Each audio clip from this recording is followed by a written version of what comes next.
Praise the Lord. ദൈവത്തിന് സ്തോത്രം. വീണ്ടും നമുക്ക് ദൈവവചനം ധ്യാനിക്കുവാനായി പഠിക്കുവാനായി കർത്താവ് നൽകിയിരിക്കുന്ന അനുഗ്രഹീതമായ സന്ദർഭത്തിനായിട്ട് വീണ്ടും കർത്താവിന് നന്ദിയോടുകൂടെ സ്തോത്രം ചെയ്യുന്നു. സന്നിധരായിരിക്കുന്ന എല്ലാവർക്കും യേശു കർത്താവിൻ്റെ നാമത്തിൽ വീണ്ടും സായങ്കാല വന്ദനം അറിയിക്കുന്നു.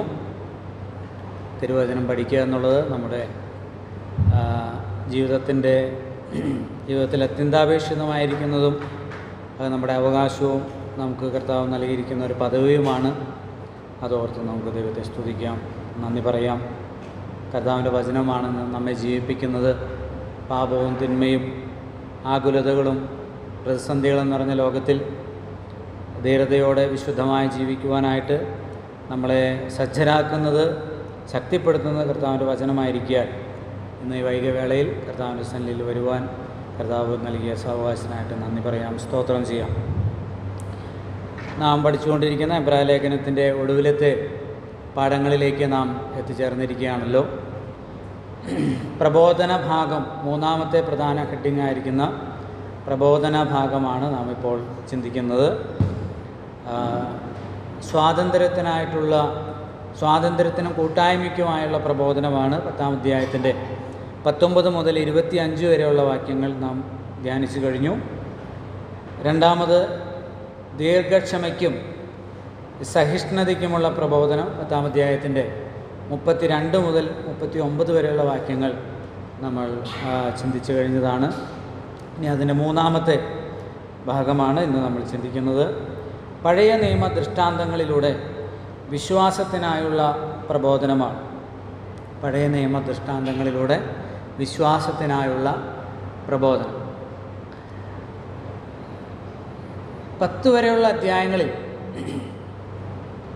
10-ാം അധ്യായത്തിൻ്റെ 18 വരെയുള്ള ഭാഗങ്ങളിൽ പറഞ്ഞിരിക്കുന്ന നമ്മുടെ കർത്താവായ യേശുക്രിസ്തു തൻ്റെ വ്യക്തിത്വത്തിലും ശുശ്രൂഷയിലും അതിശ്രേഷ്ഠനായിരിക്കുന്നതിനാൽ അവനിൽ വിശ്വസിക്കുന്നവർക്ക് നിത്യജീവനുണ്ട്, സൗജന്യമായ നീതീകരണമുണ്ട്, പാപവിമോചനമുണ്ട്, വരുവാനുള്ള കോപത്തിൽ നിന്ന് വിടുതലുണ്ട്, വിശ്വാസത്താൽ സമ്പൂർണമായ നീതീകരണമുണ്ട് എന്നുള്ളതാണ്.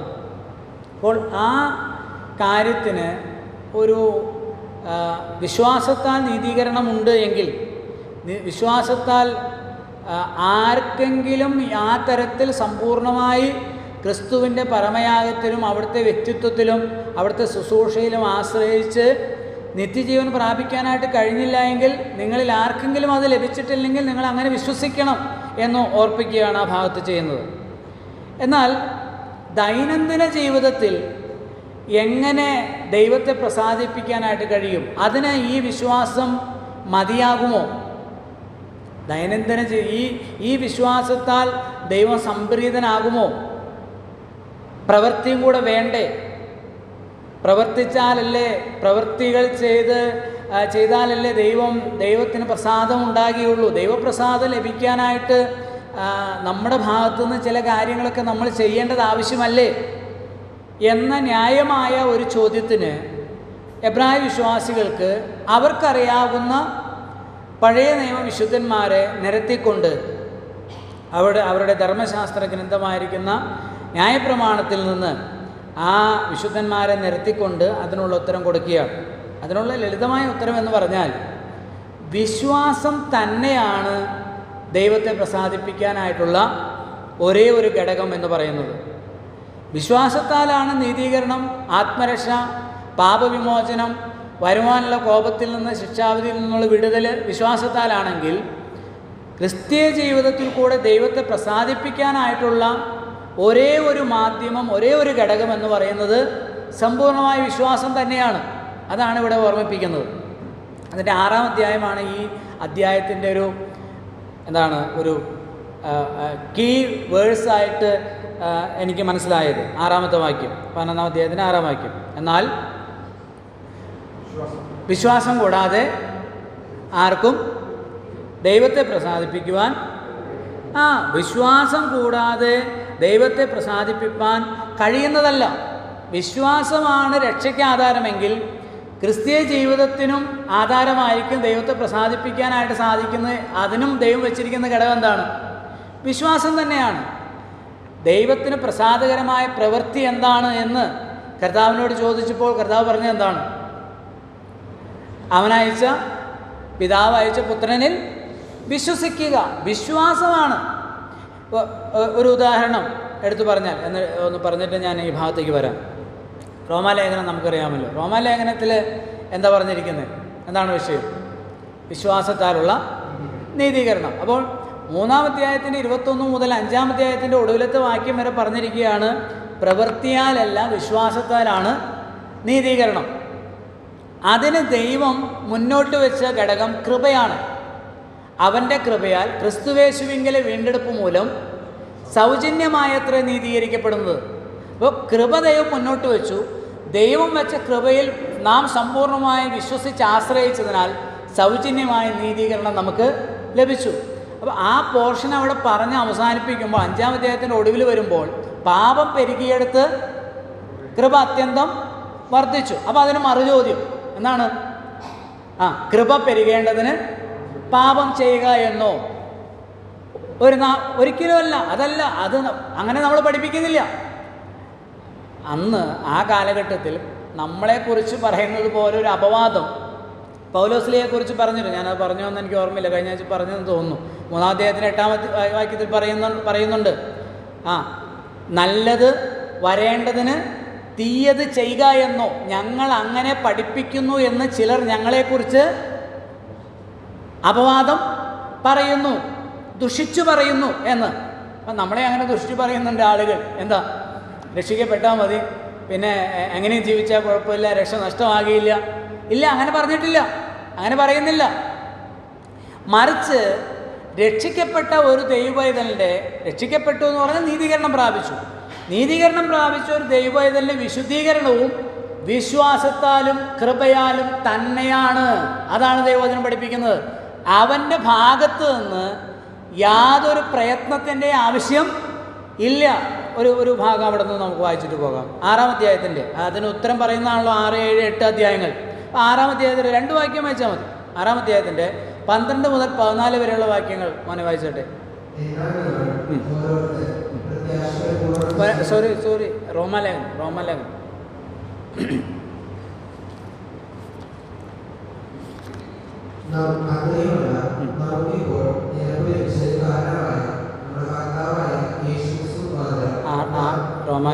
റോമാലേഖനം 6-ാം അധ്യായം 12 മുതൽ 6-ന്റെ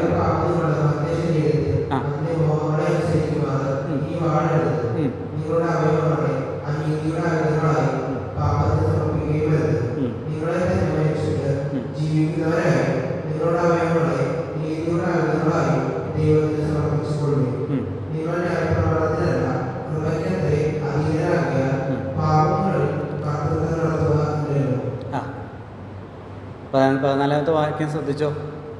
14-ാം വാക്യം ശ്രദ്ധിച്ചോ?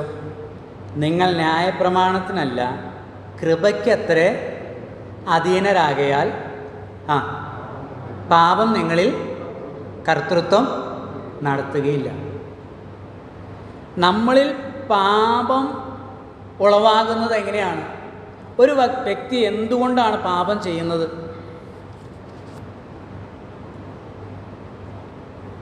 എന്തുകൊണ്ടാണ് പാപം ചെയ്യുന്നത്? 1-ാം അധ്യായം പറഞ്ഞപ്പോൾ നമ്മളതിന് ഉത്തരം പറഞ്ഞതാണ്. 1-ാം അധ്യായത്തിൽ അതിന് ഉത്തരമുണ്ട്. റോമാലേഖനം 1-ാം അധ്യായത്തിനും ഉണ്ട് ഉത്തരം. എന്തുകൊണ്ടാണ് മനുഷ്യൻ പാപം ചെയ്യുന്നത്?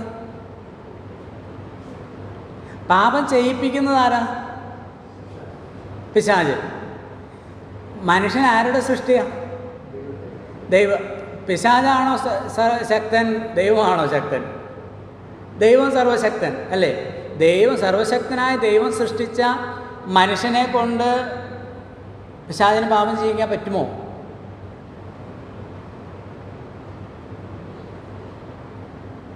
അപ്പോൾ ആർക്കാ ശക്തി? അപ്പോൾ അങ്ങനെയാണെങ്കിൽ എന്തുകൊണ്ടാണ് മനുഷ്യൻ പാപം ചെയ്യുന്നത്? റോമാലേഖനത്തിന് അതിനുള്ള ഉത്തരവുണ്ട്. ലളിതമായ ഒരു തത്വമാണ്. നമ്മളെല്ലാ കാര്യങ്ങളെയും നിർവചിക്കുന്നത് ഇതുപോലെയുള്ള ചില തത്വങ്ങളിൽ അധിഷ്ഠിതമായിട്ടാണ്. എന്താണ് അവിടെ എഴുതിയിട്ടുണ്ട്? ദൈവത്തിൻ്റെ സത്യത്തെ അവർ വ്യാജമാക്കി മാറ്റിക്കളഞ്ഞു, അതുകൊണ്ട് ദൈവവും അവരെ അവമാന രാഗങ്ങളിൽ ഏൽപ്പിച്ചു. 24-ാം വാക്യം, 25-ാം വാക്യം, 26-ാം വാക്യം. ദൈവം അവരെ, റോമാലേഖനത്തിലാണ് പറയുന്നത് 1:26, ദൈവം അവരെ അശുദ്ധിയിൽ ഏൽപ്പിച്ചു. 28-ാം വാക്യം, ദൈവത്തെ പരിജ്ഞാനത്തിൽ ധരിപ്പാൻ ഇഷ്ടമില്ലാത്തതിന് തക്കവണ്ണം ദൈവം അവരെ ഉചിതമല്ലാത്തത് ചെയ്യുവാൻ നികൃഷ്ട ബുദ്ധിയിൽ ഏൽപ്പിച്ചു. ആരാ പാപം ചെയ്യിപ്പിക്കുന്നത്? ആരാ സർവശക്തൻ? ആരാ പരമാധികാരി?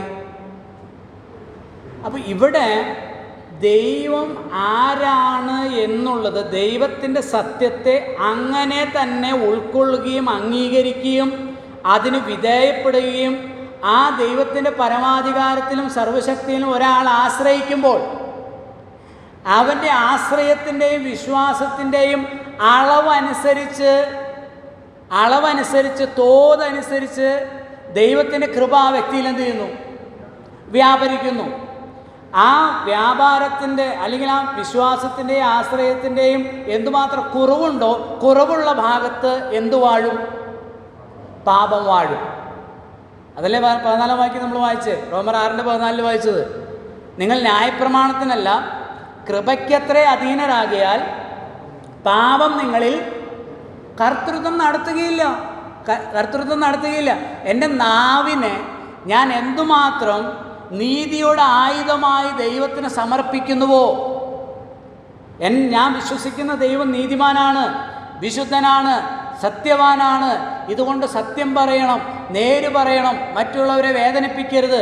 മറ്റുള്ളവരുടെ ആത്മീയമായ ഉണർവിനും ഉന്മേഷത്തിനും ധൈര്യത്തിനും ആത്മീയ വർധനവിനും വേണ്ടിയും മറ്റുള്ളവരെ ആശ്വസിപ്പിക്കാൻ വേണ്ടിയിട്ടാണ് ഇത് ഉപയോഗിക്കേണ്ടത് എന്ന ബോധ്യത്തോടുകൂടെ അതിനുവേണ്ടി എൻ്റെ നാവിനെ സമർപ്പിക്കുകയും കൃപയ്ക്കായി ദൈവത്തിൻ്റെ സർവശക്തിയിൽ ആശ്രയിക്കുകയും ചെയ്യുമ്പോൾ ഞാനല്ല, പാപമല്ല, കൃപ എന്നിൽ എന്ത് ചെയ്യും? വാഴും. എനിക്ക് എന്നെക്കൊണ്ട് പാപം ചെയ്യിക്കാൻ പിശാചിന് സാധിക്കില്ല. അപ്പോൾ ഇതേ തത്വമാണ് 11-ാം അധ്യായത്തിൽ പറയുന്നത്, എബ്രായ ലേഖനം 11 പറയുന്നത്. എബ്രായ വിശ്വാസികൾക്ക് നമുക്കറിയാം, നമ്മൾ ഇത് റോമാലേഖനം ഗലാത്യലേഖനമായിട്ട് ചേർത്ത് ചിന്തിച്ചാൽ മതി. 1-ാം നൂറ്റാണ്ടിലെ ഏറ്റവും വലിയ പ്രശ്നം എന്തായിരുന്നു? ഏറ്റവും വലിയ ഇടത്തൂടെ എന്തായിരുന്നു? ദുരുപദേശം, ന്യായപ്രമാണവാദം അല്ലേ? പരിച്ഛേദനവാദം, ന്യായപ്രമാണം കൂടെ എന്ത് ചെയ്യണം? അനുഷ്ഠിച്ചാലേ ദൈവപ്രസാദം നേടാൻ കഴിയുള്ളൂ, രക്ഷ പൂർണ്ണമാക്കിയുള്ളൂ. അപ്പോൾ അത് ആവശ്യമാണോ? ഇല്ല, ആവശ്യമില്ല. വിശ്വാസത്താൽ രക്ഷ, ദൈവം നൽകിയ കൃപയിൽ വിശ്വസിച്ച് ആശ്രയിക്കുന്നതിനാൽ രക്ഷ ലഭിക്കുന്ന പോലെ, നീതീകരണം ലഭിക്കുന്ന പോലെ ദൈവപ്രസാദകരമായി ജീവിക്കുവാൻ വിശുദ്ധീകരണത്തിനും എന്താണ് ആവശ്യം? വിശ്വാസം. അതാണ് 11-ാം അധ്യായം പറയുന്നത്. അതാണ് അതിൻ്റെ രത്നചുരുക്കം. വിശ്വാസത്തിൻ്റെ നിർവചനമായിട്ട് നമ്മൾ പൊതുവെ 1-ാമത്തെ വാക്യം കണക്കാക്കുന്നത്. 11-ാം അധ്യായത്തിലേക്ക് വരാം. എബ്രായ ലേഖനം 11. വിശ്വാസം എന്നതോ ആശിക്കുന്നതിൻ്റെ ഉറപ്പും കാണാത്ത കാര്യങ്ങളുടെ എന്ത് ആശിക്കുന്നത്? ഈ നിർവചനം ഇവിടെ പറയുന്ന കോണ്ടെക്സ്റ്റുമായിട്ട്, ഇവിടെ പറയുന്ന വിഷയവുമായി ബന്ധപ്പെട്ട ഒരു നിർവചനം അവിടെ പറയുന്നത്. ഓരോ കാര്യങ്ങൾക്കും വിശ്വാസത്തിന് വ്യത്യസ്തമായ കാഴ്ചപ്പാടുകളുണ്ട്. എൻ്റെ ഒരു നിർവചനം ഞാൻ നേരത്തെ പറഞ്ഞിട്ടുണ്ട്, നിങ്ങൾക്ക് ഓർമ്മയുണ്ടോ എന്ന് എനിക്കറിയാം, പല പ്രാവശ്യം ഞാനത് പറഞ്ഞതാണ്. വിശ്വാസം എന്ന് പറയുന്നത് ദൈവത്തിൻ്റെ പരമാധികാരത്തിലും സർവശക്തിയിലുള്ള ആശ്രയമാണ്. ദൈവത്തിൻ്റെ പരമാധികാരത്തിലും സർവശക്തിയിലുള്ള ആശ്രയം. എന്താണ് ഇവിടെ ആശിക്കുന്നത്? അവിടെയാണ് വിശ്വാസം ശരിയാണോ അല്ലയോ എന്നുള്ളത് തീരുമാനിക്കപ്പെടുന്നത്. കാറ് കിട്ടും, ഇപ്പോഴുള്ള പഴയ കാറ് മാറ്റി കാണാത്ത കാര്യങ്ങളുടെ നിശ്ചയം എന്ന് പറയുന്നുണ്ട്. അപ്പോൾ കണ്ണടച്ച് പ്രവചിക്കുകയാണ്, അടുത്ത വർഷം മകൻ അമേരിക്കയിൽ ടെക്സസിൽ നിൽക്കുന്നതായിട്ട് ഞാൻ കാണുന്നു. ഇപ്പം ഇല്ല. അതാണോ കാണാത്ത കാര്യങ്ങളുടെ നിശ്ചയം? ഈ പഴയ ഓട് വീട് പൊളിച്ചു കളഞ്ഞ, അല്ല ഈ ഒറ്റ നില വീട് പൊളിച്ചു കളഞ്ഞ അവിടെ 2 നില വീട് പണിയും. എനിക്കത് വിശ്വാസമുണ്ട്. അതാണോ വിശ്വാസം? ആശിക്കുന്നതിൻ്റെ ഉറപ്പ്, അതാണ് ആശ? അല്ല, അതല്ല. അതാണ് അവിടെ പറയുന്നത്. കാണാത്ത ചില കാര്യങ്ങൾ, അല്ലെങ്കിൽ ക്രിസ്തീയ ജീവിതത്തിൻ്റെ പുരോഗതിക്കായി, അല്ലെങ്കിൽ ക്രിസ്തീയ ജീവിതത്തിൻ്റെ ആ ചലനാത്മകതയും അതിൻ്റെ ഒടുവിൽ ദൈവം ഒരുക്കിയിരിക്കുന്ന നിത്യരാജ്യത്തെക്കുറിച്ചുമുള്ള ഒരു ബോധ്യത്തിൽ ഇവിടെ ജീവിക്കുന്നതിനെ സംബന്ധിച്ചാണ് അവിടെ പറയുന്നത്. അത് താഴേക്ക് വായിക്കുമ്പോൾ നമുക്കൊന്ന് മനസ്സിലാക്കാനായിട്ട് സാധിക്കും. ഈ എന്താണ് ഈ കാണാത്തത് എന്നുള്ളത് പല കാര്യങ്ങളിൽ കൂടെ അവിടെ ഓർമ്മിപ്പിക്കുന്നുണ്ട്. ഒത്തിരി വാക്യങ്ങളുണ്ടല്ലോ. 7-ാം വാക്യത്തിലുണ്ട്, വിശ്വാസത്താൽ നോഹ അതുവരെ കാണാത്തവയെക്കുറിച്ച് അരുളപ്പാടുണ്ടായിട്ട്. ഇവിടെ ആദ്യം പറയുന്ന വ്യക്തി ആരാണ്? ഹാബേൽ. ഹാബേലും കായീനും എന്തർപ്പിച്ചു? യാഗർപ്പിച്ചു, വഴിപാടർപ്പിച്ചു. അതുവരെ ആരും എന്ത് ചെയ്തിട്ടില്ല? യാഗർപ്പിച്ചിട്ടില്ല. അപ്പോൾ ഹാബേലിന് ദൈവപ്രസാദകരമായ ഒരു വഴിപാടർപ്പിക്കാൻ സാധിച്ചത് എന്തുകൊണ്ടാണ്? അവിടെ ഉണ്ടല്ലോ 4-ാം വാക്യം.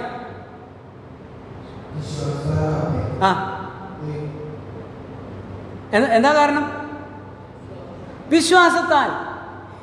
കായീൻ്റെ യാഗം മൂലമാണോ കായീന് സാക്ഷ്യം ലഭിച്ചത്? കായീൻ നീതീകരിക്കപ്പെട്ടത്?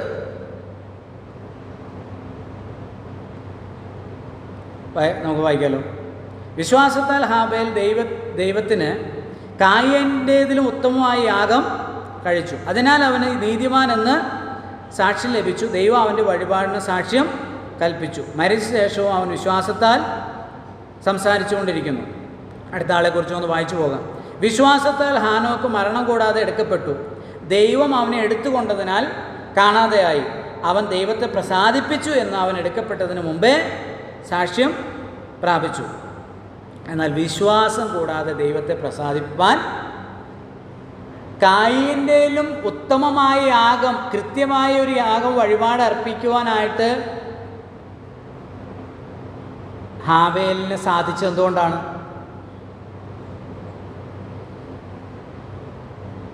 എന്തുകൊണ്ട്? ദൈവം എങ്ങനെയുള്ള വഴിപാടായിരിക്കും സ്വീകരിക്കുന്നത്?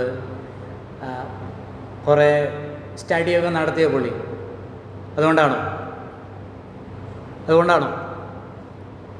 പരമാധികാരി ആരാ? നമുക്ക് ആ തത്വത്തിൽ നിൽക്കാം. പരമാധികാരി ആരാ? ദൈവം. ആർക്കാ വിശ്വാസം ഇവിടെ? ദൈവത്തിൽ.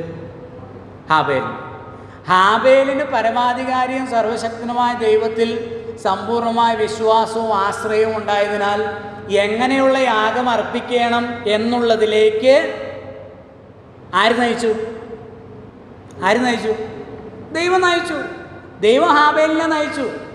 ഇച്ഛിക്കുക എന്നതും പ്രവർത്തിക്കുക എന്നതും ദൈവമല്ലോ തിരുവുള്ളമുണ്ടായിട്ട് നിങ്ങളിൽ നിവർത്തിക്കുന്നത്. ഈ പ്രേരണ നൽകുന്ന ആരാ? നേരത്തെ നമ്മൾ വായിച്ചു, ഉചിതമല്ലാത്തത് ചെയ്യുവാൻ നികർഷബുദ്ധിയിലേൽപ്പിച്ചു. 2 തെസ്സലോനിക്കയിൽ നമ്മൾ വായിക്കുന്നുണ്ട്, എതിർ ക്രിസ്തുവിനെ കുറിച്ച് പറയുന്ന ഭാഗമാണ് 2-ാം അധ്യായം. ഒന്ന് വായിച്ചു പോകാം നമുക്ക്. അതിൻ്റെ 10-11 വാക്യങ്ങൾ വായിച്ചോട്ടെ. 2 തെസ്സലോനിക്കർ 2-ാം അധ്യായം 10-11 വാക്യം.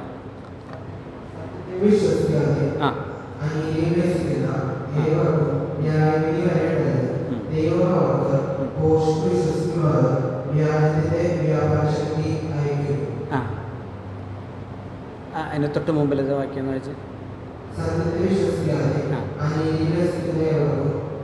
അവർ രക്ഷിക്കപ്പെടുവാൻ തക്കവണ്ണം. 9-ാം വാക്യം.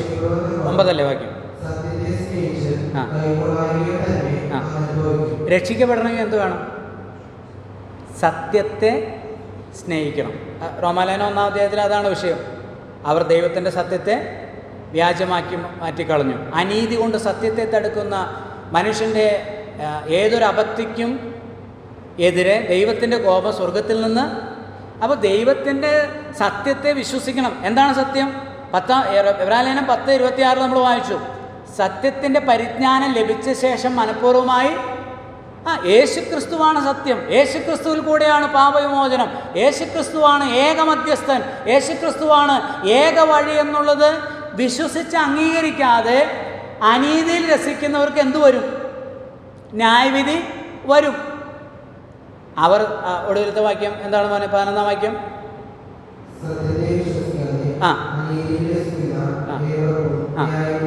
ന്യായവിധി വരേണ്ടതിന്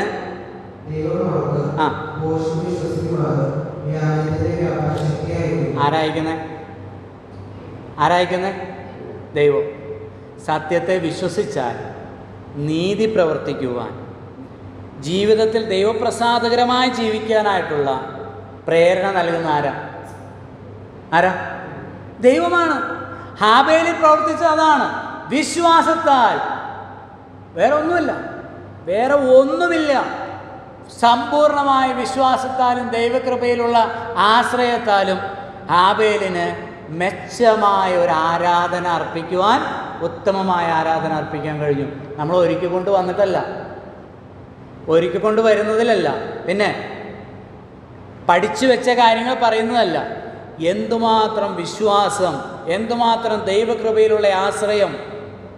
കുറച്ചൊക്കെ നമ്മളും നമ്മുടെ വിദ്യാഭ്യാസം, ബുദ്ധി, നമ്മുടെ കഴിവുകൾ അല്ല, ദൈവത്തിൻ്റെ സർവശക്തിയിലും പരമാധികാരത്തിലുള്ള സമ്പൂർണമായ വിശ്വാസവും ആശ്രയവും ഹാബേലിനെ അതിനായിട്ട് സഹായിച്ചു. ഹാനോക്കിനെ സഹായിച്ചു. ഹാനോക്ക് ദൈവത്തെ പ്രസാദിപ്പിച്ചു എന്നുള്ള ആ സാക്ഷ്യം അവർ പ്രാപിച്ചു. അവിടെ ആ സാക്ഷ്യം ലഭിച്ചു എന്നുള്ളതാണ്. ദൈവത്താൽ അവർക്ക് സാക്ഷ്യം ലഭിച്ചു. 7-ാം വാക്യത്തിലേക്ക് വരാം. നോഹയെക്കുറിച്ച് എല്ലാവരെക്കുറിച്ചും വിശദമായിട്ട് പറയാൻ ആവശ്യമില്ല, കാരണം ഇതിനെ സംബന്ധിച്ചൊക്കെ ധാരാളം പ്രസംഗങ്ങൾ നമ്മളൊക്കെ കേട്ടിട്ടുള്ളതായതുകൊണ്ട് നമ്മുടെ വിഷയത്തിൽ നിന്നുകൊണ്ട് പറയാൻ ഞാൻ ആഗ്രഹിക്കുകയാണ്. 7-ാം വാക്യം.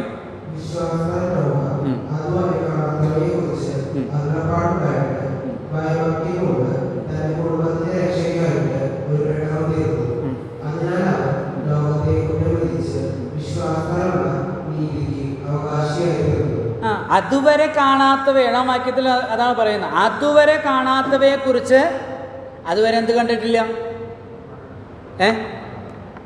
മഴ കണ്ടിട്ടില്ല. അതുവരെ മനുഷ്യർക്ക് ഒരു പക്ഷേ അറിഞ്ഞുകൂടാ ദൈവം ന്യായം വിധിക്കുന്നവനാണ്. പക്ഷെ നോഹയ്ക്കറിയാം. നോഹയ്ക്ക് എന്ത് ലഭിച്ചു? യഹോവയുടെ കൃപ ലഭിച്ചു. കൃപ ലഭിച്ച വ്യക്തിക്ക്, കൃപ വെളിപ്പെടുത്തപ്പെട്ട വ്യക്തിക്കറിയാം എന്താ? എൻ്റെ ദൈവം വിശുദ്ധനാണ്, എൻ്റെ ദൈവം പാപത്തെ ന്യായം വിധിക്കുന്നവനാണ്. അപ്പോൾ ആ വ്യക്തി ഒരു ന്യായവിധി വരുന്നുണ്ട് എന്ന് ദൈവം വെളിപ്പെടുത്തിയപ്പോൾ അതിലെന്ത് ചെയ്തു? മറ്റുള്ള ആളുകളെ പോലെ ചിന്തിച്ചുകൂടായിരുന്നോ? മഴ പെയ്തില്ലല്ലോ. ഇല്ല, മഴ പെയ്യും. ദൈവമാ പറഞ്ഞത്. സർവശക്തനായ ദൈവമാ, പരമാധികാരിയായ ദൈവമാ, ന്യായം വിധിക്കുന്ന ദൈവമാണ് പറഞ്ഞത്. അതിൽ നോഹ എന്ത് ചെയ്തു? വിശ്വസിച്ചു, പൂർണ്ണമായിട്ട് വിശ്വസിച്ചു. താൻ നീതീകരിക്കപ്പെട്ടു എന്നായിരിക്കുന്നത് അല്ലേ? 7-ാം വാക്യത്തിൻ്റെ ഒടുവിൽ അവൻ ലോകത്തെ കുറ്റം വിധിച്ചു വിശ്വാസത്താലുള്ള നീതിക്ക് അവകാശിയായി തീർന്നു. അപ്പോൾ ദൈവപ്രസാദം ലഭിക്കാനും നീതീകരണത്തിനുമൊക്കെ ഒരേ തത്വമാണ്, ഒരേ കാര്യമാണ്. വിശ്വസിക്കുക, അനുദിനവും വിശ്വസിക്കുക. ഈ വിശ്വാസത്തിലുള്ള നമ്മൾ രക്ഷിക്കപ്പെടാൻ എന്താ വിശ്വസിച്ച്? ദൈവം ന്യായം വിധിക്കും, പാപത്തെ ന്യായം വിധിക്കും.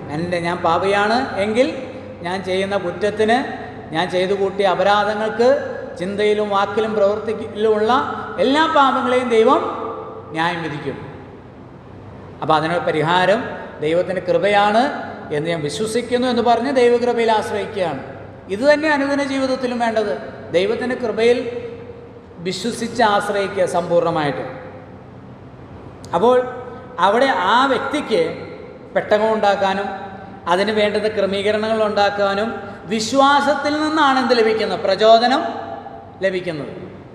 ആ വിശ്വസിക്കുന്ന ആൾക്ക് അതിൽ നിന്ന് ദൈവം പ്രചോദനം നൽകുകയാണ്. അബ്രഹാമിനെ കുറിച്ച് എന്താണ് വായിക്കുന്നത്? 8-ാം വാക്യം.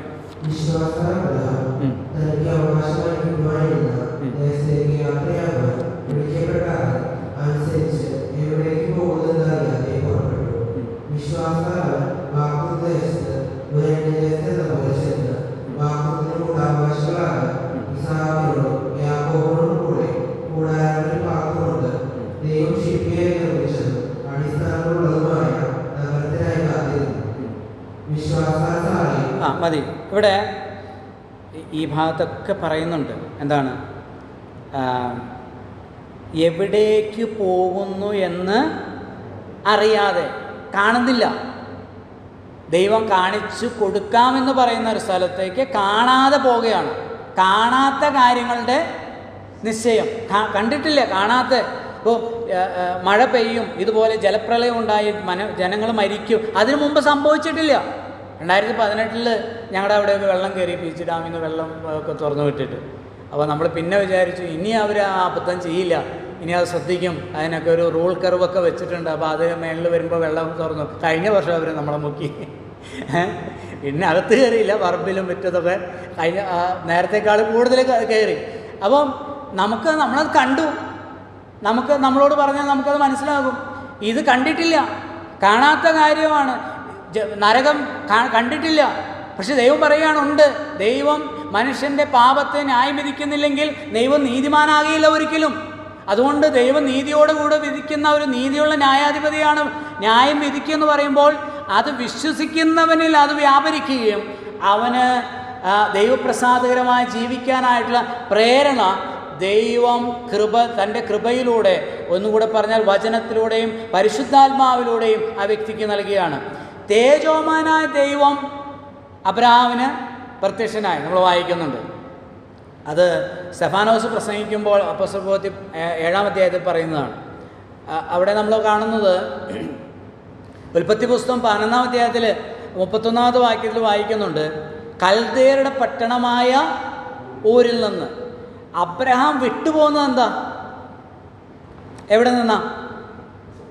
മെസൊപ്പൊത്താമിയ, ലോകത്തിലെ ആദ്യത്തെ സംസ്കാരത്തിൽ നിന്ന്, എന്താ പറയുന്നത്, ഒരു ഡെവലപ്പിംഗ് ഒരു സിറ്റിയിൽ നിന്നാണ് അബ്രഹാം ചെയ്ത് വിട്ടുപോകുന്നത്. അപ്പോൾ എല്ലാ കാലത്തും മനുഷ്യൻ ആഗ്രഹിക്കുന്ന എവിടെ താമസിക്കാനാണ്?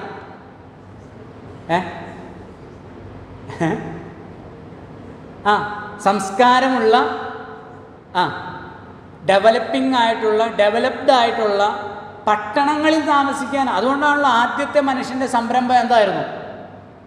ഉൽപ്പത്തി പുസ്തകം 11-ാം അധ്യായം അല്ലേ? എന്താ? ബാബേൽ പണിത് ഉയർത്തുക. ആ ബാബേലിൻ്റെ ആത്മാവ്, ആ ബാബേലിൻ്റെ പട്ടണവൽക്കരണത്തിന്, പട്ടണത്തിൽ താമസിക്കുന്നതിൻ്റെ ഒരു ആത്മാവ് അങ്ങേ അറ്റത്ത് വെളിപ്പാട് പുസ്തകത്തിൻ്റെ ഒടുവിൽ വരെ നമുക്ക് കാണാനായിട്ട് സാധിക്കും. അതിൻ്റെ ആത്മാവെന്ന് പറയുന്നത് എതിർ ക്രിസ്തുവിൻ്റെ ആത്മാവാണ്. അപ്പോൾ മനുഷ്യനെ ഈ ലോകത്തിലേക്ക്, ഈ ലോകത്തിൻ്റെ സുഖസൗകര്യങ്ങളിലേക്ക്, ഈ ലോകത്തിലേക്ക് കേന്ദ്രീകരിച്ച് തെറ്റായ ചിന്ത കൊടുത്ത് അവനെ ലോകത്തിൽ ഒതുക്കുക, അവനെ പട്ടണവൽക്കരിച്ച് സുഖലോലുപതിയിൽ ഒതുക്കുക എന്നുള്ളതാണ്. അവിടെയാണ് അബ്രഹാം എന്ത് ചെയ്തത്? അന്നത്തെ ലോകത്തെ ഏറ്റവും ഉത്കൃഷ്ടമായ ശ്രേഷ്ഠമായൊരു പട്ടണം വിട്ട്, യാതൊരു സംസ്കാരവുമില്ലാത്ത, യാതൊരു പട്ടണത്തിൻ്റെ യാതൊരു സൂചനകളുമില്ലാത്ത കനാൻ ദേശത്തേക്ക്, അല്ല എവിടേക്കെന്ന് അറിയാതെ അനുസരിച്ചെന്ത് ചെയ്തു? പുറപ്പെട്ടത്. എന്നിട്ട് എന്നെ ചിന്തിപ്പിച്ചൊരു കാര്യം, അവിടെ എങ്ങനെ താമസിച്ചു എന്നാ പറഞ്ഞേ? എങ്ങനെ താമസിച്ചു എന്നാ? 9-10 വാക്യങ്ങളിൽ വിശ്വാസത്താൽ അവൻ വാഗ്ദത്തത്തിന് കൂട്ടവകാശികളായ ഇസാക്കിനോടും യാക്കോബിനോടും കൂടെ കൂടാരങ്ങളിൽ പാർത്തും ദൈവശില്പിയായി നിർമ്മിച്ചതും അടിസ്ഥാനങ്ങളുള്ളതുമായ നഗരത്തിനായി കാത്തിരുന്നു. അതേതാ നഗരം? ഇത് എബ്രായ വിശ്വാസികളോട് പറയുന്നത് എന്തുകൊണ്ടാ? യെരുശലേം,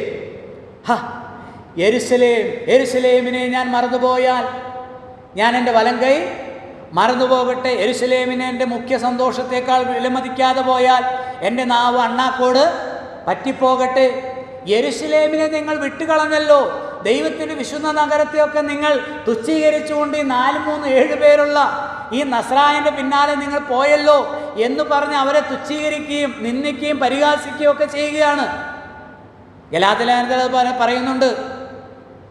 യെരുശലേമിനെ കുറിച്ച് 4-ാം അധ്യായത്തിൻ്റെ എനിക്ക് തോന്നുന്നു 24 മുതലുള്ള വാക്യങ്ങളിൽ അവിടെ പറയുന്നുണ്ട്, അവൾ ഇപ്പോൾ തൻ്റെ മക്കളോടുകൂടെ അടിമയിലല്ലോ ഇരിക്കുന്നത്. എന്നിട്ട് താഴെ പറയുകയാണ്, മേലിലുള്ള യെരൂശലേമോ സ്വതന്ത്രയാകുന്നു, അവൾ തന്നെ നമ്മുടെ അമ്മ. ഇവിടെ ഒരു നഗരവും എന്തല്ല, നിലനിൽക്കുന്നതല്ല, അടിസ്ഥാനമുള്ളതല്ല. എല്ലാ നഗരങ്ങളും നമ്മൾ ചരിത്രം പഠിച്ചാൽ ഒരു നഗരവും ചെയ്തിട്ടില്ല, നിലനിന്നിട്ടില്ല. മിസ്രൈമിലേക്ക് നോക്കൂ, മെസപ്പൊത്തോമിയയിലേക്ക് നോക്കൂ, ഹാരപ്പ മോഹൻജദാരോയിലേക്ക് നോക്കൂ, സിന്ധു നദീതട സംസ്കാരങ്ങളിലേക്ക് നോക്കൂ. അല്ല, ഈ ഇന്നലകളിൽ ഉണ്ടായി വന്നതായിരിക്കുന്ന ലോകരാഷ്ട്രങ്ങളെയും അതിൻ്റെ മഹത്വത്തെയും നോക്കൂ. മിസ്രൈമിലേക്ക് നോക്കൂ, ഗ്രീക്ക് ബാബിലോൺ സാമ്രാജ്യത്തേക്ക് നോക്കൂ. എന്താ നെബൂഖദ്നേസർ പറഞ്ഞത്? എന്താ പറഞ്ഞേ? ഇതൊക്കെയും എൻ്റെ ഭുജമാഹാത്മ്യം കൊണ്ട് ഞാൻ പടുത്തുയർത്തിയ മഹതിയാം ബാബിലോൺ അല്ലയോ. എന്തു പറ്റി? തകർന്നു പോയി. പേർഷ്യക്കാർ വന്നു. ഏതാ പേർഷ്യ? ഇറാൻ. പേർഷ്യക്കാർ, മേദോ പേർഷ്യൻ സാമ്രാജ്യം വന്നു, അതിശക്തമായ സാമ്രാജ്യം. ആ സാമ്രാജ്യം അസ്തമിച്ചു. അത് കഴിഞ്ഞ് ഗ്രീക്ക് സാമ്രാജ്യം വന്നു, മഹാനായ അലക്സാണ്ടർ, അതും അസ്തമിച്ചു. റോമക്കാർ വന്നു, Julius Caesar, Augustus Caesar, Tiberius Caesar, Claudius Caesar, Titus, Domitian, ഇവരൊക്കെ വന്നു. അതെല്ലാം അസ്തമിച്ചു പോയി. പിന്നീട് വന്ന ഏത് പട്ടണമാണ് ഇവിടെ നിലനിന്നിട്ടുള്ളത്? അവിടെയാണ് അബ്രഹാം പറയുന്നത്, അല്ലയോ അബ്രഹാമിൻ്റെ സന്തതികളെ, നിങ്ങൾ യെരൂശലേം പട്ടണത്തിന് വേണ്ടിയിട്ടല്ല നോക്കി പാർക്കേണ്ടത്. നിങ്ങളുടെ പിതാവായ അബ്രഹാം പോലും വിശ്വാസത്താൽ അതിശ്രേഷ്ഠമായ ഒരു സംസ്കാരത്തെയും പട്ടണത്തെയും അതിൻ്റെ ജീവിത സുഖങ്ങളെ ഉപേക്ഷിച്ചു വന്നത് സ്വർഗീയമായ, കാണാത്ത, ആഗ്രഹിക്കേണ്ടുന്ന, ആശിക്കേണ്ടുന്ന ഒന്നിനു വേണ്ടിയിട്ടാണ് അദ്ദേഹം ചെയ്തത്, അതിനെ ഉപേക്ഷിച്ചത്. അതാണ് വിശ്വാസം. വിശ്വാസം എന്ന് പറയുന്ന അനേകരുടെ പരാജയം എന്ന് പറയുന്നത് വിശ്വാസമൊക്കെ ഇവിടെ ഇതിനകത്തൊക്കെ ചുറ്റിപ്പറ്റി മാത്രമുള്ള വിശ്വാസമാണ്. ഇതൊക്കെ എന്ത് പറ്റും? നശിക്കും. ലോസ് ഏഞ്ചലസും നശിക്കും, ലണ്ടനും നശിക്കും, അയർലൻഡും നശിക്കും. നമ്മളൊക്കെ പിള്ളേരെ പറഞ്ഞു വിടുന്നുണ്ടല്ലോ.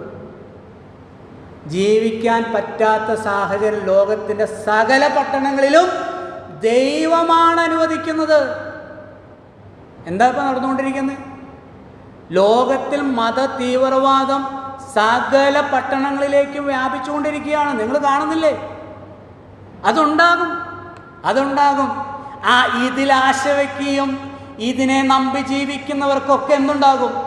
നിരാശയോടുകൂടിയ ബാക്കി പറഞ്ഞേ പരിഭ്രമം ഉണ്ടാകും. എത്ര ശക്തമായ രാജ്യമാണെങ്കിൽ പോലും അബ്രഹാം അന്നത്തെ ഏറ്റവും നല്ല സ്ഥലത്ത് നിന്ന്, ഡെവലപ്ഡ് ആയിട്ടുള്ള സംസ്കാരമുള്ള സ്ഥലത്തു നിന്ന് വന്നെങ്കിൽ നമ്മളെന്താ ചെയ്യുന്നത്? നമുക്ക് ഏറ്റവും നല്ല മെറിറ്റുള്ള ശ്രേഷ്ഠമായ സ്ഥലത്തേക്ക് നമ്മൾ, അവിടെയാണ് സുഖം. ഇവിടെ എന്നെ കാണിക്കാനാണ്? ഇവിടെ ഒരു കാര്യവും, ഇവിടെ ഒരു ഗുണവും, ഇവിടെ നിന്നാലൊന്നും ഒരു വാക്ക് പറയുമല്ലോ, രക്ഷപ്പെടില്ല. ഇവിടെ നിന്നാലൊന്നും രക്ഷപ്പെടില്ല. എവിടെ പോയാലും രക്ഷപ്പെടുന്നത്? ഞാൻ പോകുന്നതിന് എതിരുള്ള ആളല്ല, പക്ഷെ എല്ലാവരും പോകുന്നതിന് എതിരാണ്. നമ്മുടെ സർക്കാർ തന്നെ അത് പറയുന്നുണ്ടല്ലോ. ഇവിടെയുള്ള മനുഷ്യാവകാശ പ്രവർത്തകർക്ക് തന്നെ അവരതിനെക്കുറിച്ച് ആകുലപ്പെടുന്നുണ്ടല്ലോ. എന്തുകൊണ്ട് വിശ്വാസികൾക്ക് അല്ലെങ്കിൽ വിശ്വാസികളെ നടത്തുന്ന ദൈവദാസന്മാർക്ക് മെയിൻ സ്ട്രീമിൽ പ്രസംഗിക്കുന്നവർ അത് ഊന്നിപ്പറയുന്നില്ല? എന്തുകൊണ്ടത് പറയുന്നില്ല? ബോധവൽക്കരിക്കുന്നില്ല. എവിടെ പോയി രക്ഷപ്പെടാനാ? മിഷണറിമാർ നല്ല സുഖം, അവർക്ക് വിശ്വാസമുള്ളത് കൊണ്ട് ആ സുഖമുള്ള ഡെവലപ്ഡ് ആയിട്ടുള്ള സംസ്കാരമുള്ള ഇടങ്ങളിൽ നിന്ന് സംസ്കാരശൂന്യരായ നമ്മുടെ പിതാക്കന്മാരുടെ അടുക്കലേക്ക് വന്നതുകൊണ്ടാണ് ഇത്രയെങ്കിലും സംസ്കാരം നമുക്ക് ഉണ്ടായത്. എന്തുകൊണ്ട് നമ്മൾ നമ്മുടെ കുഞ്ഞുങ്ങളെ, നമ്മളെ തന്നെയും ഉദ്ബോധിപ്പിക്കുന്നില്ല, ബോധവൽക്കരിക്കുന്നില്ല? ഇന്ത്യയിൽ നടക്കുന്ന ഉണർവിൽ പങ്കാളികളാകുവാൻ. ഇന്ത്യയിൽ ഉണർവ് നടക്കാൻ പ്രാർത്ഥിക്കരുത്. ഇന്ത്യയിൽ എന്ത് നടന്നുകൊണ്ടിരിക്കുക? ഉണർവ് നടന്നുകൊണ്ടിരിക്കുക. നിങ്ങൾ പാർക്കേന്തയിലെ ഗ്രാമങ്ങളിലും പട്ടണങ്ങളിലൊക്കെ ഒന്ന് പോകണം. അതിൽ പങ്കാളികളാകുവാൻ, അവിടെയുള്ള പട്ടണങ്ങളിൽ ചെന്ന് താമസിച്ച് ചെറിയ ജോലി ചെയ്ത് അവിടെയുള്ള വേലകളിൽ പങ്കാളികളാകുവാൻ, സഭകളിൽ പങ്കെടുത്തുകൊണ്ട് അവിടെയുള്ള പാവപ്പെട്ട വിശ്വാസികളെ ഉദ്ബുദ്ധരാക്കുവാൻ നമ്മുടെ ചെറുപ്പക്കാരെ എന്തുകൊണ്ട് പ്രോത്സാഹിപ്പിച്ചുകൂടാ? അതിന് എന്ത് ആവശ്യമുണ്ട്?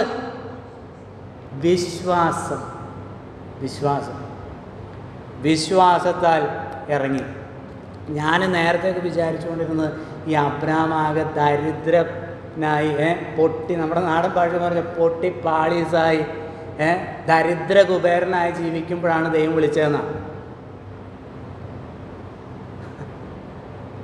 നമ്മൾ വായിക്കുന്നുണ്ട്, അബ്രാമിൻ്റെ വീട്ടിൽ ജനിച്ച 318 അഭ്യാസികൾ,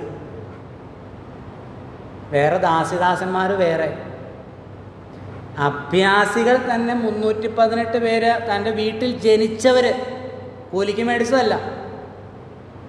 സഹോദരപുത്രനായ ലോത്തിനെ പിടിച്ചുകൊണ്ട് പോയപ്പോൾ കൂലിക്ക് അപ്പുറത്തെ കാവിൽ നിന്ന് ഗ്രാമത്തിൽ നിന്ന് വിളിച്ചുകൊണ്ട് വന്നതല്ല, തൻ്റെ വീട്ടിൽ ജനിച്ചവർ.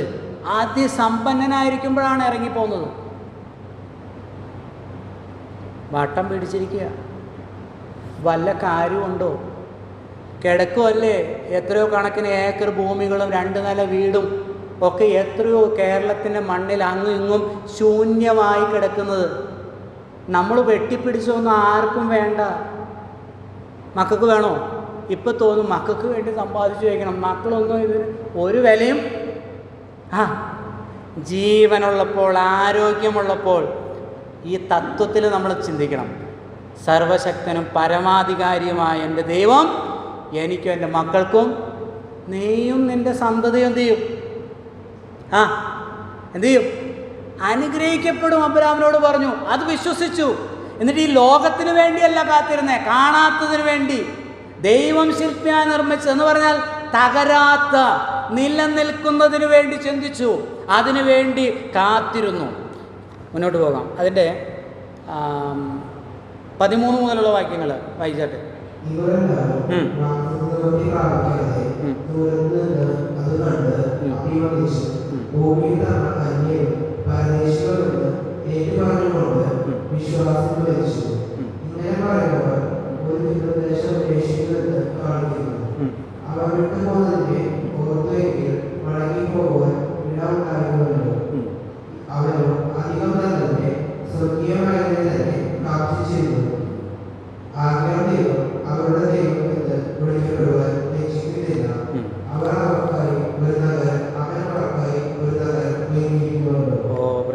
ദൈവത്തിന് സ്തോത്രം. അവൻ അവർക്കായൊരു നഗരം വിട്ടുപോകുന്നതിനെ ഓർത്തുവെങ്കിൽ, ഇന്ന് ആളുകൾ വിശ്വസിക്കുന്നതിൻ്റെ, നമ്മളല്ല അനേകരും കരിസ്മാറ്റിക് കൂട്ടങ്ങളും പ്രോസ്പെരിറ്റി ഗോസ്പലൊക്കെ കേട്ട്, സമൃദ്ധിയുടെ സുവിശേഷമൊക്കെ കേട്ട് വരുന്നവരെന്താ ചിന്തിക്കുന്നത്? നേരത്തെ ഉണ്ടായതിനേക്കാളും കൂടുതലിവിടെ യേശുവിൽ വിശ്വസിച്ചാൽ നിനക്ക് അത് കിട്ടും, ഇത് കിട്ടും, നിന്നെ വാലല്ല തലയാക്കും, നിനക്ക് അയ്യോ ഭോഷന്മാരെ, വഞ്ചിക്കുന്നവരെ, വഞ്ചിക്കുന്ന പ്രസംഗകരെ, കേൾവിക്കാരെ, ദ്രവ്യാഗ്രഹികളും ദൈവത്തിൽ നിന്ന് അകറ്റുന്നവരുമാണ് അവർ. കേൾവിക്കാരെ എന്താക്കുക? ദ്രവ്യാഗ്രഹിയാക്കുവാണ്, ലോകപ്രിയരാക്കുക. കർത്താവ് പ്രസംഗിച്ചോ? അങ്ങനെ പ്രസംഗിച്ചോ? ഇല്ല. ഇവിടെ എന്താ പറഞ്ഞിരിക്കുന്നത്? അവരെക്കുറിച്ച് പറയുകയാണ്, ഇവരെല്ലാവരും വാഗ്ദത്ത നിവർത്തി പ്രാപിക്കാതെ ദൂരത്ത് നിന്ന് അത് കണ്ട് അഭിമന്ദിച്ചും ഭൂമിയിൽ തങ്ങൾ അന്യരും പരദേശികളുമെന്ന് ഏറ്റുപറഞ്ഞുകൊണ്ട് വിശ്വാസത്തിൽ മരിച്ചു. ഭൂമിയിൽ ആരാന്ന് പറഞ്ഞു? ഭൂമിയിൽ അന്യരാണ്, പരദേശികളാണ്. ഇവിടെ ഉണ്മാനും ഉടുക്കാനും ഉണ്ടെങ്കിൽ മതി. ദൈവം ആവശ്യത്തിനുള്ളത് തരും, ദൈവം ഉയർത്തും. ലോത്തുമായിട്ട് ബുദ്ധിമുട്ടുണ്ടായി. നേരിട്ടല്ല, ലോത്തിൻ്റെ ഇടയന്മാരും അബ്രാമിൻ്റെ ഇടയന്മാരും തമ്മിൽ ബുദ്ധിമുട്ടുണ്ടായി. അപ്പം അബ്രാം ലോത്തിനോട് പറഞ്ഞു, എന്തു പറഞ്ഞു? ചെറുക്ക, നീ എൻ്റെ കൂടെ വന്നതാ, നീ മര്യാദയ്ക്ക് നീ വീട്ടിൽ പോക്കോ വേഗം എന്ന് പറഞ്ഞോ? നമ്മുടെ ഭാഷയിൽ പറഞ്ഞ അവനെ ഊതിപ്പറപ്പിക്കാവുന്നതേ ഉള്ളൂ. പക്ഷെ അബ്രഹാം എന്ത് പറഞ്ഞു? ദേശം നിൻ്റെ മുമ്പാകെ ഇരിക്കുന്നു. നീ ഇടത്തോട്ടെങ്കിൽ ഞാൻ വലത്തോട്ട്, നീ കിഴക്കോട്ടെങ്കിൽ ഞാൻ പടിഞ്ഞാറോട്ട്. എനിക്ക് ഇഷ്ടമുള്ള സ്ഥലം എടുത്തു. എന്താ പറയാൻ പ്രേരിപ്പിച്ചത്? എന്താ? വിശ്വാസം. സർവശക്തനായ പരമാധികാരിയായ ദൈവത്തിലുള്ള വിശ്വാസം. 3 അടി അവൻ അതിന് നീക്കി വെച്ചുകൊണ്ടൊന്നും എനിക്ക് ഒന്നും സംഭവിക്കാൻ പോകുന്നില്ല. അവനെന്നെ പറ്റിച്ചുകൊണ്ട് എനിക്കൊന്നും സംഭവിക്കാൻ പോകുന്നില്ല. നിനക്ക് ആവശ്യമുള്ള എടുത്തിട്ട് എനിക്ക് ബാക്കി തന്നാൽ മതി.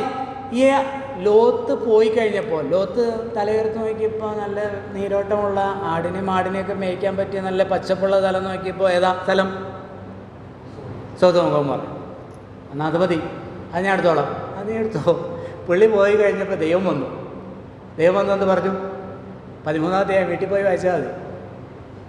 എന്ത് പറഞ്ഞു? എഴുന്നേക്കാൻ പറഞ്ഞു. സ്റ്റാൻഡ് അപ്പ്, തലയുയർത്ത്, കിഴക്കോട്ടും പടിഞ്ഞാറോട്ടും വടക്കോട്ടും തെക്കോട്ടും നോക്ക്. നീ കാണുന്ന ദേശമെല്ലാം ഞാൻ നിനക്കും നിന്റെ സന്തതിക്കും അവകാശമായി തരും. ഓഹ്, എന്തൊരു വാഗ്ദാനമാണ്! ആ സ്ഥലത്ത് അബ്രഹാം എങ്ങനെ പാർത്തു? അന്യനായ പരദേശിയ.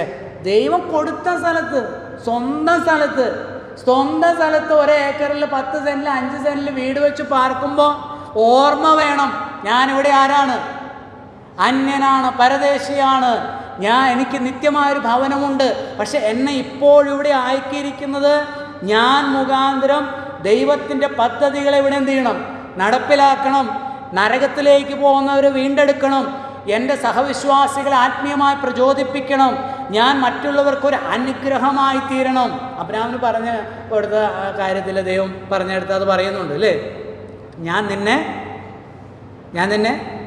അനുഗ്രഹിക്കും. നമുക്കെന്താ വേണ്ടേ? അനുഗ്രഹം. ഞാൻ നിന്നെ അനുഗ്രഹിക്കും എന്ന് പറയാൻ അനുഗ്രഹിക്കപ്പെടും. നിന്നെ ശപിക്കുന്നവർ ശപിക്കപ്പെട്ടിരിക്കും. അടുത്തത്, നീ ഒരു അനുഗ്രഹമായിരിക്കും. You will be a blessing. നീ ഒരു അനുഗ്രഹമായിരിക്കും. എന്താ? നിനക്ക് തന്നെയല്ല, നീ മറ്റുള്ളവർക്ക് എന്താകും? അനുഗ്രഹമാകും. നിന്നിലൂടെ അനേകർ അനുഗ്രഹിക്കപ്പെടും. ഞാൻ ഇവിടെ ആയിരിക്കുന്നതിൻ്റെ ഉദ്ദേശം അതാണ്. അല്ലാതെ നശിച്ചു പോകുന്ന വീട്, ഇപ്പം താമസിക്കുന്ന വീട് പണിതിട്ട് എത്ര വർഷമായി? അത് പൊളിക്കും, അത് ഇടിച്ചു പൊളിക്കും. കാരണം കൊച്ചു പറയും, മകൻ പറയും, ഒന്നെങ്കിൽ അത് ഇടിച്ചു പൊളിക്കും, അല്ലെങ്കിൽ അത് ആളില്ലാതെ ഇടിഞ്ഞു പൊളിഞ്ഞു പോകും. ഇപ്പോഴത്തെ സ്ഥിതിയിൽ മിക്കവാറും അത് സംഭവിക്കാനാണ് സാധ്യത. ഇതൊന്നും എന്തല്ല, ശാശ്വതമല്ലെന്ന്. എത്ര നാളുണ്ട് അത് കാത്തിരുന്നു.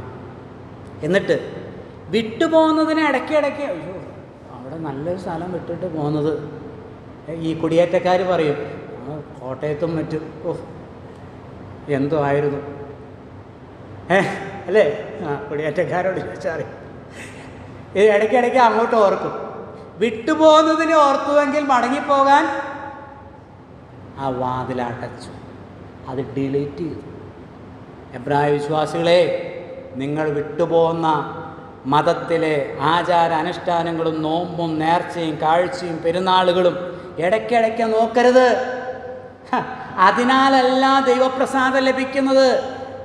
കർത്താവിലുള്ള സമ്പൂർണമായ വിശ്വാസവും ആശ്രയവും. വിട്ടുപോകുന്നതിന് ഓർത്തുവെങ്കിൽ മടങ്ങിപ്പോകുവാൻ അധികം ഇടയുണ്ടായിരുന്നുവല്ലോ. അവരോ അധികം നല്ലതിനെ സ്വർഗീയമായതിനെ തന്നെ കാംക്ഷിച്ചിരുന്നു. അതുകൊണ്ട് ദൈവം അവരുടെ ദൈവമെന്ന് വിളിക്കപ്പെടുവാൻ ലജ്ജിക്കുന്നില്ല. വീട്ടിൽ പോയിന്ന് കിടക്കുമ്പോൾ ഓർക്കണം, ദൈവം എങ്ങനെയാ പറഞ്ഞേ? ദൈവം തന്നെ എങ്ങനെയാ ഐഡൻറ്റിഫൈ ചെയ്ത് വെളിപ്പെടുത്തിയത്? എങ്ങനെയാണ് പരിചയപ്പെടുത്തിയത്? എങ്ങനെയാണ്? ഇപ്പോൾ മോശ മുതലുള്ള പ്രവാചകന്മാരോടൊക്കെ എങ്ങനെയാ പറഞ്ഞേ? ഞാൻ അബ്രഹാമിൻ്റെയും ഇസാക്കിൻ്റെയും യാക്കോബിൻ്റെയും ദൈവമാണ്. ഞാൻ ജോൺസന്റെ ദൈവമാണ്. ഞാൻ ഇമ്മാനുവേലിൻ്റെ ദൈവമാണ്.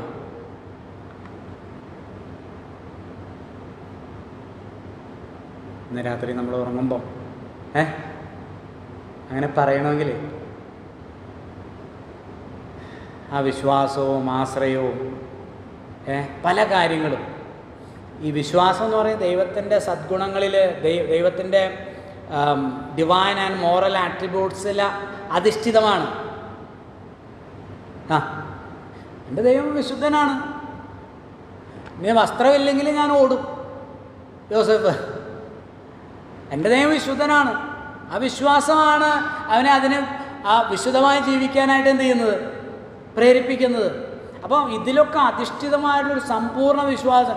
നിലപാട് മാറ്റുന്നില്ല, തിരിഞ്ഞിടയ്ക്കിടയ്ക്ക് നോക്കുന്നില്ല, ഞാൻ അവിടെ നിൽക്കണോ ഇവിടെ നിൽക്കണോ, ഇല്ല. ഒറ്റ സ്റ്റാൻഡ്, ധീരതയോടുകൂടെയുള്ള ആത്മീക യാത്ര. വേണ്ടായിരുന്നു, അങ്ങനെ ഒരു സംഭവമില്ല. ദൈവം അതുകൊണ്ട് അവരുടെ ദൈവമെന്ന് വിളിക്കപ്പെടുവാൻ ലജ്ജിക്കുന്നില്ല. അവൻ അവർക്കായൊരു നഗരം ഒരുക്കിയിരിക്കുന്നുവല്ലോ. ഓ സ്തോത്രം. ആർക്കാ? നമുക്ക്. യേശുവിൻ്റെ ഹൃദയത്തിലെ ചുടുചോരയാൽ പരിശുദ്ധമായ രക്തത്താൽ കഴുകി ശുദ്ധീകരണം പ്രാപിച്ചവർക്ക് ദൈവം ഒരുക്കിയ കൃപയിൽ സമ്പൂർണ്ണമായി വിശ്വസിച്ച് ആശ്രയിച്ച് മതത്തിൻ്റെ അന്ധവിശ്വാസങ്ങളെ, അനാചാരങ്ങളെയും അല്ലെങ്കിൽ പാപവിമോചനത്തിന് വേണ്ടിയുള്ള സകല കർമ്മങ്ങളെ ഉപേക്ഷിച്ച് യേശു ക്രിസ്തു മാത്രം കർത്താവും രക്ഷിതാവുമാണെന്ന് വിശ്വസിച്ച് ഏറ്റുപറഞ്ഞ് അവനിൽ മാത്രം ശരണപ്പെട്ട് ജീവിക്കുന്ന ദൈവമക്കൾക്കായ ഒരു നഗരം ഒരുക്കിയിരിക്കുകയാണ്. യഹൂദന്മാരോട് പറയുമ്പോൾ അതിന് വില. ഈ നഗരം കാര്യമില്ല.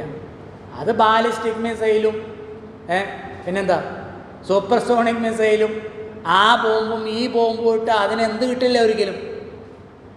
അതിനൊരിക്കലും സമാധാനം ഉണ്ടാകുകയില്ല. അതുകൊണ്ടാണ് സങ്കീർത്തനം പറയും, ഇസ്രായേലിൻ്റെ സമാധാനത്തിനായി പ്രാർത്ഥിപ്പീൻ. സമാധാനം കിട്ടില്ല. സമാധാനമുള്ള സ്വസ്ഥമായ ഇനി നഗരജീവിതം ഈ സുഖമാണെന്ന് പറഞ്ഞൊക്കെ പോകുന്നുണ്ടല്ലോ. ചോദിച്ചായിരുന്നോ സുഖമാണോ എന്ന്?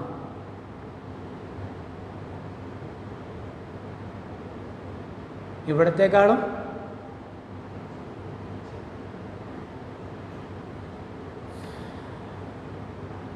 റോളണ്ട് ബ്രദർ, ഞാൻ ഹിന്ദിക്കാരുടെ അടുത്ത് പോയിട്ട് ഇടയ്ക്കിടയ്ക്ക് ഇതൊക്കെ ഈ ബായി എന്നൊക്കെ പറയും.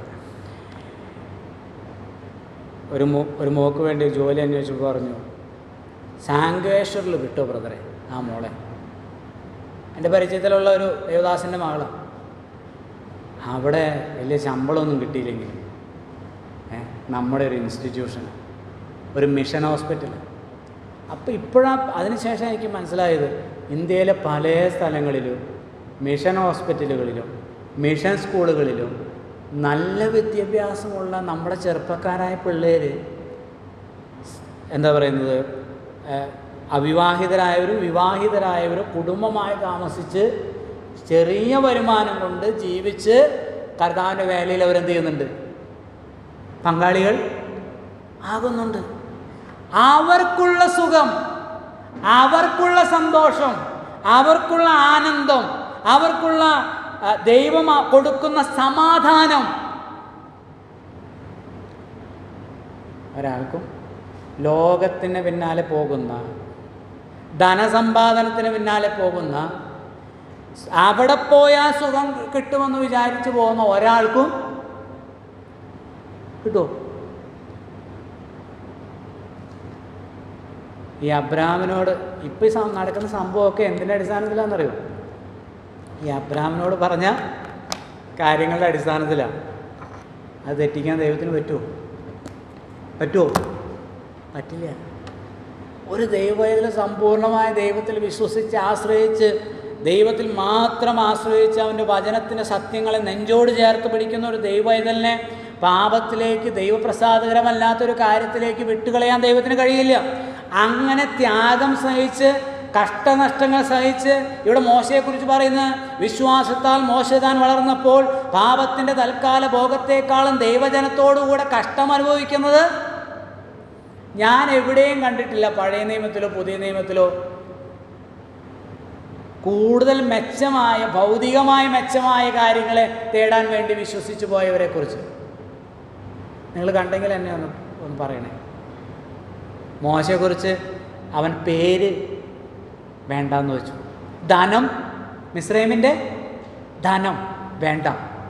മിസ്രൈം വിട്ടുപോന്നു. അന്നത്തെ ഏറ്റവും നല്ല ശക്തമായ രാജ്യവും ഏറ്റവും ഭംഗിയുള്ള മനോഹരമായ കെട്ടിടങ്ങളും സുഖസൗകര്യങ്ങളുമുള്ള പാലസ് വിട്ടു. എന്തിനാ?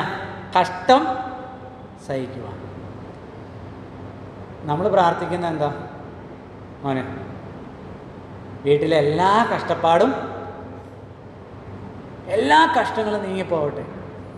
നമ്മൾ ആഗ്രഹിക്കാതെ വരുന്ന കഷ്ടങ്ങളുമുണ്ട്, വിശ്വാസത്താൽ ഏറ്റെടുക്കുന്ന കഷ്ടവും ഉണ്ട്. അതാർക്ക് പറ്റും? എന്ത് വേണം? വിശ്വാസമാണ് ആവശ്യം. കർത്താവ് നമ്മെ സഹായിക്കട്ടെ. ദൈവത്തിൽ ആശ്രയിക്കാം, കൃപയ്ക്കായി യാചിക്കാം, ദൈവപ്രസാദകരമായി ജീവിക്കുവാൻ. മറ്റൊന്നും ചെയ്യണ്ട. ഞാൻ അങ്ങോട്ട് പോകില്ല, ഞാനത് നോക്കില്ല, ഞാനിത് ചെയ്യില്ല, വേണ്ട. കൃപയിൽ ആശ്രയിക്കുക, കർത്താവിൽ ശരണപ്പെടാം. കർത്താവേ, നിൻ്റെ കൃപയാണ് ആവശ്യം. വിശ്വാസത്തെ ത്വരിതപ്പെടുത്തുന്ന, വിശ്വാസത്തെ ട്രിഗർ ചെയ്യുന്ന, വിശ്വാസത്തെ ഊർജ്ജസ്വലമാക്കുന്നതാണ് ദൈവത്തിൻ്റെ വചനം. വിശ്വാസം കേൾവിയാലും കേൾവി ക്രിസ്തുവിൻ്റെ വചനത്താലും വരുന്നു. വചനം കൂടാതെ ആരിലും ഈ വിശ്വാസം ത്വരിതപ്പെടുന്നില്ല, ശക്തി പ്രാപിക്കുന്നില്ല. വചന പഠനത്തെ, സഭായോഗങ്ങളെ ഉപേക്ഷയായി വിചാരിക്കുന്നത് ജീവിതത്തിലെ വലിയ പരാജയമാണ് എന്ന് ഓർമ്മിച്ചുകൊണ്ട് ഇന്നത്തെ ക്ലാസ് ഇവിടെ നിർത്തുകയാണ്. ഈ വചനങ്ങളാൽ കർത്താവ് നമ്മെല്ലാവരെയും അനുഗ്രഹിക്കുന്നു.